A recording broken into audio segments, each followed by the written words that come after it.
ہندوتوا کی جو ذہنیت ہے یہ بالکل وہی ذہنیت ہے جو یہودی اور صہیونی ذہنیت ہے. جس طرح اسرائیل ہمارے بچوں کو مارتا ہے اور میدان میں مقابلہ نہیں کر پاتا، بالکل ہندوستان بھی یہ کر رہا ہے کہ ہمارے بچوں کو تو مار سکتے ہیں، میدان میں مقابلہ نہیں کر سکتے ہیں. تو اب اگر کوئی روبیو صاحب فون کر رہے ہوں یا ٹرمپ صاحب فون کریں یا کوئی وزیر خارجہ کسی ملک کے آتے ہوں، بات صاف اور واضح ہے کہ 3-4 مطالبے ہمارے ایسے ہیں جو بالکل واضح طور پر سامنے آنے چاہیے. بات چیت اس وقت ہوگی جب سندھ طاس معاہدے کے حوالے سے انڈیا نے یونیلیٹرلی اس کو معطل کیا ہے، وہ معطلی ختم کرے گا. بات چیت اس وقت ہوگی جب کور ایشو کشمیر ڈسکس ہوگا. کشمیر کو بیک برنر پر رکھ کے ہم کوئی مسئلہ بھی حل نہیں کر سکتے. یہ سارا جھگڑا ہے کس لیے؟ یہ 4 جنگیں پاکستان اور انڈیا کے درمیان ہوئی کیوں ہیں؟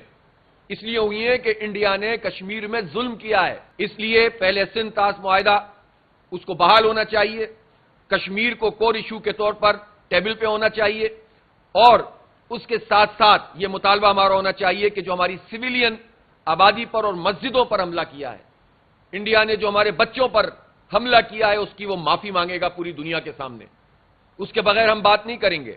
سب کو انکار کریں، انشاءاللہ سب آئیں گے. جب آپ قومی عزت اور وقار کے ساتھ کھڑے ہوتے ہیں تو دنیا کی ساری طاقتیں آپ سے بات کرتی ہیں. یہی بات ہم برسوں سے کر رہے تھے. امریکہ کے بارے میں ہم جانتے ہیں کہ وہ دوست تو نہیں ہے، لیکن چودھری بننے کی اس کا شوق ہے.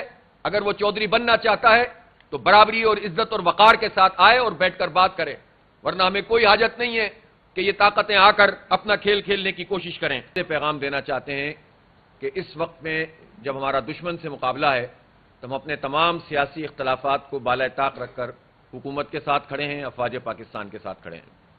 اور ہم یہ چاہتے ہیں کہ پوری قوم میں یہی اسپرٹ ہو اور انتشار اور افتراق کی کوئی کوشش بھی نہ کوئی کرے، نہ کوئی اسے کامیاب ہونے دے. پوری قوم یکجان ہوگی تو یہ جنگ انشاءاللہ ہم جیتیں گے. ہم جیت رہے ہیں. ہندوستان یہ سمجھتا تھا کہ وہ ماضی کی طرح پروپیگنڈا کر کے پاکستان کو دبانے میں کامیاب ہو جائے گا. ہم نے بار بار یہ بات کہی کہ پہلگام کا یہ واقعہ یہ فیبریکیٹڈ تھا، یہ فالس فلیگ آپریشن تھا، اور اس کی وجہ یہ ہے کہ جب پاکستان نے یہ مطالبہ کیا کہ آزاد تحقیقات کرو تو انڈیا اس سے بھاگ گیا. اور آج تک بھی خود انڈیا نے اپنی تحقیقات کو مکمل نہیں کیا. آپ اندازہ لگائیے.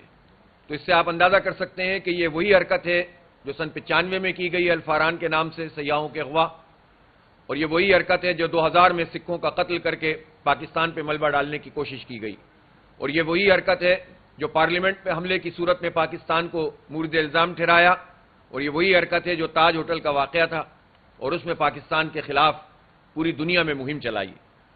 ماضی میں چونکہ کچھ غلطیاں پاکستان سے ہوتی رہیں جو ڈپلومیٹک محاذ پر بھی اور دیگر محاذوں پہ بھی، جس کے نتیجے میں انڈیا کو یہ موقع ملا کہ وہ اپنا پروپیگنڈا بڑھاتا رہا.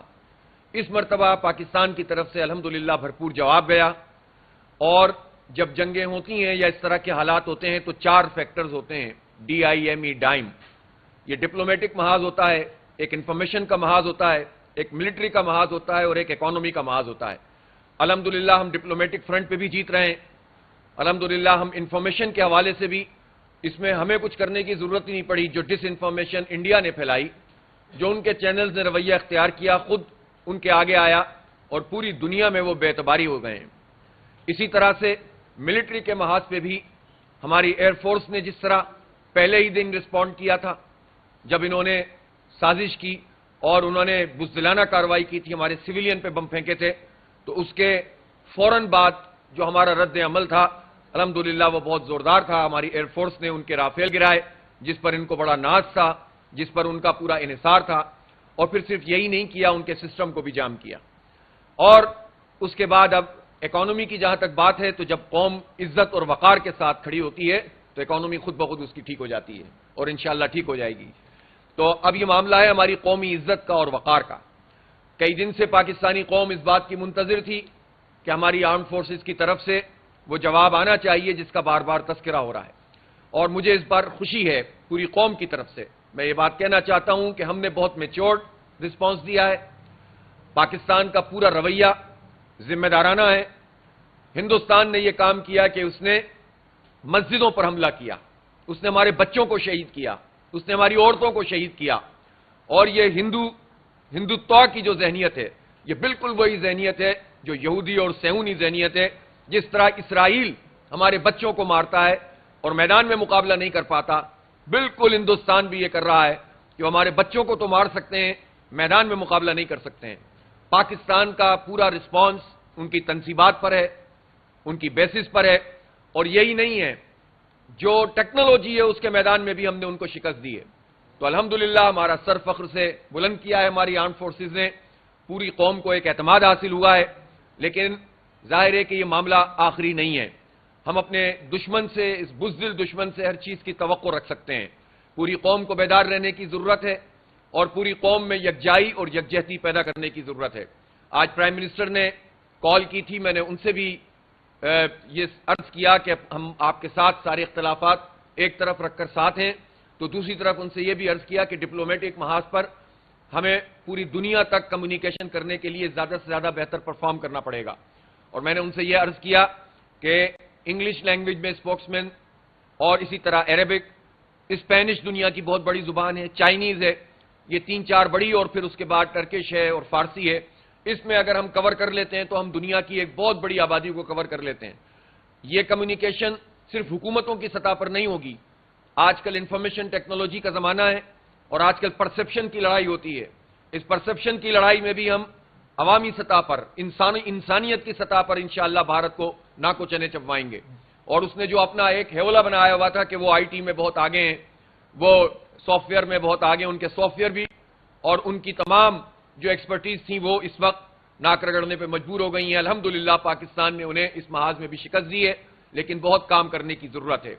میں اس موقع پر ایک بات یہ عرض کرنا چاہتا ہوں اور یہ پوری قوم کی ترجمانی کرتے ہوئے بات کہہ رہا ہوں کہ اب جبکہ پاکستان نے اپنے رد عمل کا اظہار کیا ہے اور مسلسل ہماری آرم فورسز میدان عمل میں موجود ہیں، پوری قوم ساتھ دے رہی ہے، تو اب اگر کوئی روبیو صاحب فون کر رہے ہوں یا ٹرمپ صاحب فون کریں یا کوئی وزیر خارجہ کسی ملک کے آتے ہوں، بات صاف اور واضح ہے کہ 3-4 مطالبے ہمارے ایسے ہیں جو بالکل واضح طور پر سامنے آنے چاہیے.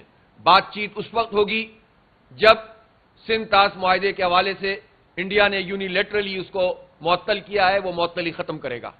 بات چیت اس وقت ہوگی جب کور ایشو کشمیر ڈسکس ہوگا. کشمیر کو بیک برنر پر رکھ کے ہم کوئی مسئلہ بھی حل نہیں کر سکتے. یہ سارا جھگڑا ہے کس لیے؟ یہ 4 جنگیں پاکستان اور انڈیا کے درمیان ہوئی کیوں ہیں؟ اس لیے ہوئی ہیں کہ انڈیا نے کشمیر میں ظلم کیا ہے. انڈیا ابھی بھی اس نے پہلگام واقعے کا پورا یہ ڈھول پیٹ کر کیا کیا؟ کشمیر میں ہمارے گھروں کو، ہمارے بچوں کو، ہماری عورتوں کو، ان کو ٹارگٹ کرنا شروع کیا، گھر مسمار کرنا شروع کیے، اور یہ کام وہ 78 سال سے کر رہا ہے. تو جب تک کشمیر اس کور ایشو پہ بات نہیں ہوگا، اور کور ایشو میں بھی ایک ہی بات ہے جو جسٹیفائیڈ ہے، اور وہ یہ ہے کہ اقوام متحدہ کی قراردادوں کے مطابق کشمیر کا فیصلہ ہونا چاہیے، اور پاکستان اور انڈیا کے ساتھ خود کشمیری لوگ جو ہیں، جو حریت کانفرنس کی نمائندگی کرتی ہے، اس کو جو ہے ایک پارٹی ہونا چاہیے. تو جب تک کشمیر کو آپ ڈسکس نہیں کریں گے، یہ بیمانی باتیں ہیں کہ آپ آئیں اور بیٹھ کر اچھے بچوں کی طرح بات کر لیں. ان سب چیزوں کی کوئی حقیقت نہیں ہے. 2 نیوکلیر طاقتیں اس وقت تک مسئلہ حل نہیں کر سکیں گی جب تک کشمیر کو ڈسکس نہیں کیا جائے گا اور اقوام متحدہ کی قراردادوں کے مطابق نہیں کیا جائے گا. اس لیے پہلے سندھ طاس معاہدہ اس کو بحال ہونا چاہیے، کشمیر کو کور ایشو کے طور پر ٹیبل پہ ہونا چاہیے، اور اس کے ساتھ ساتھ یہ مطالبہ ہمارا ہونا چاہیے کہ جو ہماری سویلین آبادی پر اور مسجدوں پر حملہ کیا ہے، انڈیا نے جو ہمارے بچوں پر حملہ کیا ہے، اس کی وہ معافی مانگے گا پوری دنیا کے سامنے. اس کے بغیر ہم بات نہیں کریں گے. سب کو انکار کریں، انشاءاللہ سب آئیں گے. جب آپ قومی عزت اور وقار کے ساتھ کھڑے ہوتے ہیں تو دنیا کی ساری طاقتیں آپ سے بات کرتی ہیں. یہی بات ہم برسوں سے کر رہے تھے اور یہ بات شاید حکمرانوں کی سمجھ میں نہیں آ رہی تھی، اور اس کے نتیجے میں ہم پیچھے کی طرف جا رہے تھے. آج ہم نے جب اپنی قوت کا اظہار کیا ہے تو قوم بھی متحد ہو گئی ہے اور ہم سے سب برابری کی سطح پر بات کرنے کے لیے بھی تیار ہو گئے ہیں.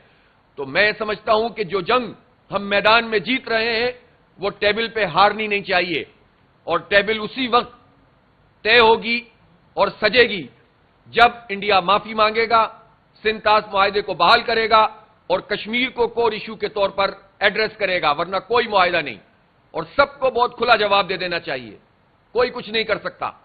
اللہ تعالیٰ کی ذات بڑی ہے، ہم نے اللہ کا نام لے کر یہ قوم سے اپیل کی ہے، ہماری آرمڈ فورسز نے جہاد کی بات کی ہے، اللہ اکبر کا نعرہ لگایا ہے، اور ان اللہ یحب الذین یقاتلون فی سبیلہ صفا کأنہم بنیان مرصوص کہہ کے بات کی ہے۔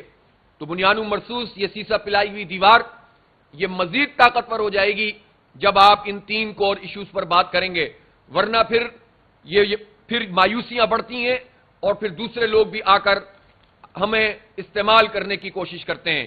پاکستان ایسی مملکت نہیں ہے کہ جس کو جب چاہے امریکہ استعمال کرے اور جب چاہے ہم کسی اور کے لیے کام کریں۔ ہمیں اپنی آزادی اور خود مختاری کے ساتھ، عزت اور وقار کے ساتھ پوری دنیا سے بات کرنی ہے۔ چائنا ہمارا دوست ہے، یہ دوستی بھی عزت اور وقار سے ہوگی۔ امریکہ کے بارے میں ہم جانتے ہیں کہ وہ دوست تو نہیں ہے، لیکن چودھری بننے کی اس کا شوق ہے۔ اگر وہ چودھری بننا چاہتا ہے تو برابری اور عزت اور وقار کے ساتھ آئے اور بیٹھ کر بات کرے، ورنہ ہمیں کوئی حاجت نہیں ہے کہ یہ طاقتیں آ کر اپنا کھیل کھیلنے کی کوشش کریں۔ اسی طرح ہم پیشکش کرتے ہیں کہ جماعت اسلامی کے تمام کارکنان اس وقت تیار ہیں، رضاکاروں کے طور پر کام کرنے کے لیے تیار ہیں، اور میں نے ہدایت بھی کی ہے اور ہماری پوری ٹیم اس پر یکسو بھی ہے کہ ہر سطح پر جہاں جہاں بھی ہماری این ڈی ایم اے اور پی ڈی ایم اے کی ٹیمیں موجود ہیں، وہاں جماعت اسلامی کے کارکنان ان سے رابطہ کریں اور والنٹیئر کریں اپنے آپ کو، اور عوام کو بھی، نوجوانوں کو بھی، ہم یوتھ کو بھی۔ جماعت اسلامی یوتھ ونگ بہت اسٹرانگ ہمارا ایک حصہ ہے، اسلامی جمعیت طلبہ ہے، جمعیت طلبہ عربیہ ہے، ہمارے مزدوروں کی تنظیم نیشنل لیبر فیڈریشن ہے، اور اسی طرح اساتذہ تنظیم اساتذہ ہے، جماعت اسلامی کی ڈاکٹرز کی تنظیم پاکستان اسلامک میڈیکل ایسوسی ایشن ہے، جماعت اسلامی کی یہ ڈاکٹرز کی تنظیم تو غزہ جا کر کام کر رہی ہے، جماعت اسلامی کی پیما تو اس وقت پوری دنیا میں جو ہے وہ خدمات انجام دے رہی ہے، تو ہم اپنے ملک کے لوگوں کے ساتھ کیوں نہیں کھڑے ہوں گے؟ تو انشاءاللہ ہماری یہ تمام تنظیمیں اور ہمارے جتنے بھی الخدمت کے آفیسز ہیں، ہمارا ڈیزاسٹر مینجمنٹ کا سیل ہے، یہ قوم کی امانت ہے اور ہم قوم کے ساتھ کھڑے ہوئے ہیں۔ اور میں نے سب لوگوں سے کہہ دیا ہے، الخدمت کو بھی ہم نے ہدایت کر دی ہے، باقاعدہ جماعت اسلامی کے امیر کے طور پر میں کہہ رہا ہوں کہ الخدمت کے تمام والنٹیئرز بھی ڈیزاسٹر مینجمنٹ کی ٹیموں کے ساتھ ہر شہر میں، ہر علاقے میں جہاں جہاں ہم موجود ہیں اور جتنا ہم کر سکتے ہیں وہ پوری طرح سے آن بورڈ رہیں، اور کسی بھی خدا نہ خواستہ مشکل میں قوم کے ساتھ کھڑے ہوں، ملک کے ساتھ کھڑے ہوں اور اپنے سپاہیوں کے ساتھ کھڑے ہوں۔